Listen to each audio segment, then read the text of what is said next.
So I don't do chapter reviews because I think these videos tend to age like milk and people don't watch them after the week that they come out.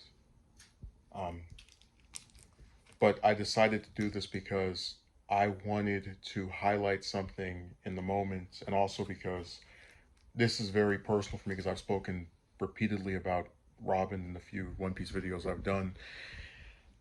Chapter 1020 was probably one of my five favorite chapters of Wano, and easily the most important chapter to have an appearance by Robin since probably Ennis Lobby.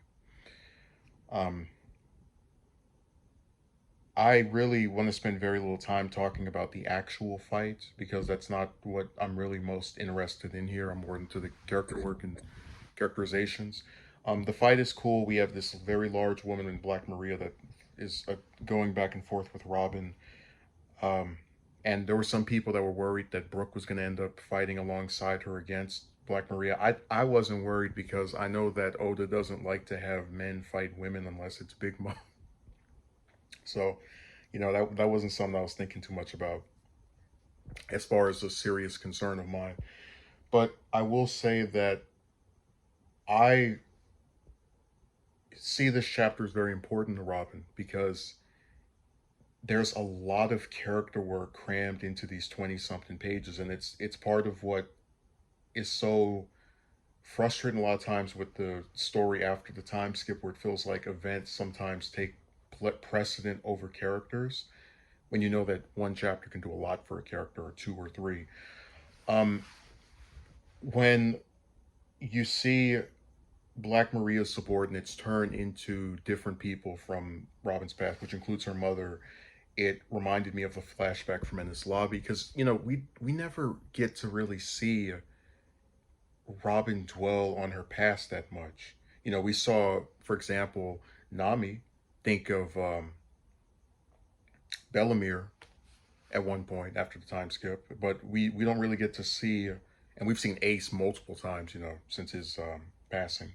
But it's really been very rare, and that's a big part of the reason why I say that. Yes, Robin's a character that appears, but we don't get that much into her head, and we don't really get to see and feel what she thinks as a result of her just kind of being this side character for a lot of the story at this point. And with this kind of stuff, it's part of one of the things I love about the chapter. But the other part, and this is my favorite, is when um, Black Maria accuses Robin of knowing deep down the Straw Hats will sell her out. And she mentions that Sanji has the second highest bounty and that he called her because he's a coward. All this different stuff. And this is good because a lot of times when you read the series, especially in the later points, in earlier points, it maybe not so much, but in later points of the series, it sometimes is hard to remember that the characters don't know as much about other characters, especially the main ones, that we do.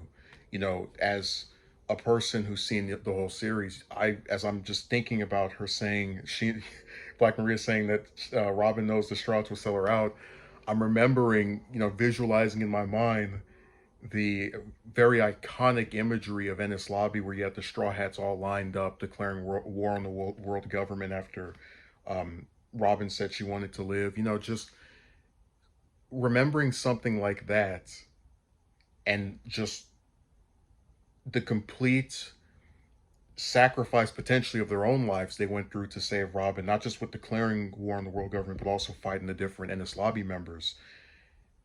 And then to think about all that stuff taking place and then having this character say, the Straw Hats will sell you out. It is just terrific irony. And you didn't even need a flashback scene of that for anyone who's read the whole series or read most of the series to know that it was complete nonsense coming out of Black Maria's mouth.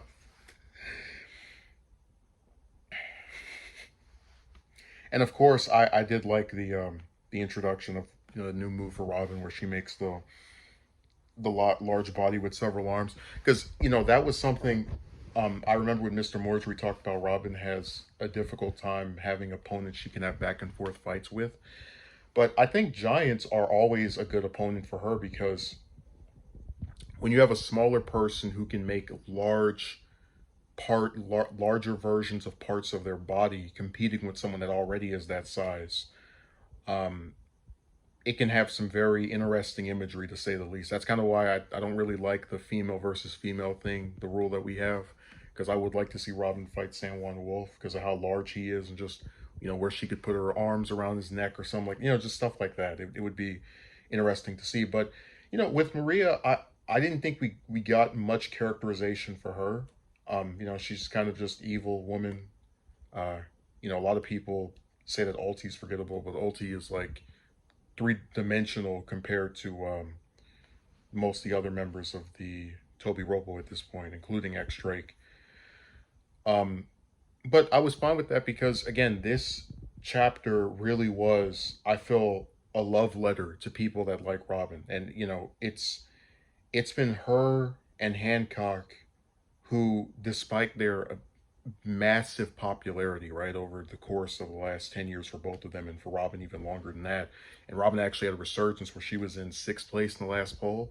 It just felt like Oda finally saying, hey, here's this character that I know everybody that reads the series for the most part loves or strongly likes. So let me give her some spotlight. And I was very happy that it wasn't just one chapter, because I saw the name of that chapter and I said, oh my God, it's going to be like the Frankie versus Sasaki fight where, he fights him for one chapter, then that's it. And, with that chapter, I like it because Frankie, while not my favorite character, hadn't had a proper 1v1 since Senior Pink on Dressrosa 6 years ago. But I have to say that there wasn't really much in the way of character work. When you see Robin have these hallucinations of people that she cared about, and then her intelligence tells her that doesn't make any sense, this is ridiculous, and they get swatted away. And then you have Black Maria saying that the people who put their lives on the line for you are going to sell you out. Um, all of that stuff, and Robin just unwavering confidence in her crew, again, because of what they did for her at Ennis Lobby. This is more character work in this one chapter for Robin than she's arguably had in the entire series post Ennis Lobby. When she mentions that she's thankful to Sanji for calling on her because she knows he's chivalrous, that he doesn't like to fight women, because I believe he could fully take out Black Maria. Um, but there's a lot of work relating to her character that I like. It's got cool visuals. It's just a really, and I don't typically praise chapters as far as doing these reviews of them. But this is one I want to reread at least 3 or 4 times before the next one comes out, because it reminded me of why I like this character. She's intelligent. She has a unique skill set with her abilities, a very unique role in the story. This interesting history that for the most part is unexplored. And when we do get to touch on her personality along with her powers, it's just a complete ace in the hole. So I hope you enjoyed my rambling. I just need to explain, for me, it's not just about the fight, it's about character work, and there was a lot of it, and I hope that we see more of it with Robin, because she is one of the best characters probably ever in the series. And she's one that was neglected for a very long time, and for her to just to get this one chapter, there was so much crammed into it that I do feel appeased. When I make my videos saying, hey, I think this should have happened, that should have happened, I'm not someone who's impleasable.